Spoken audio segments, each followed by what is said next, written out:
কানা নবী সাল্লাল্লাহু আলাইহি ওয়াসাল্লাম ইযা কানা ইয়াউমা ঈদিন খালাফা আত-তারিকা, ঈদের দিন আল্লাহর নবী যখন ঈদগাহ ময়দানে সালাত আদায় করার জন্য যেতেন, অতঃপর যখন ফিরে আসতেন ভিন্ন রাস্তা দিয়ে ফিরে আসতেন। অর্থাৎ এক রাস্তা দিয়ে ঈদগাহ ময়দানে যেতেন, আরেক রাস্তা দিয়ে নিজের বাড়িতে ফিরে আসতেন। এটা হলো সুন্নাহ। হাদিসটি হলো সাহিহুল বুখারীর 986 নম্বর হাদিস। অন্য এক বর্ণনায় আছে, কানা নবী সাল্লাল্লাহু আলাইহি ওয়াসাল্লাম ইযা খারাজা ইলাল ঈদ রাজা ফি গায়রি আত-তারিক আল্লাযী খারাজা ফি।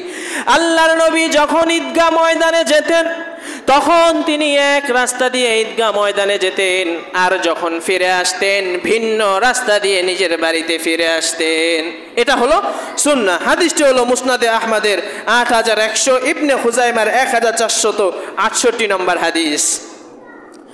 তারপরে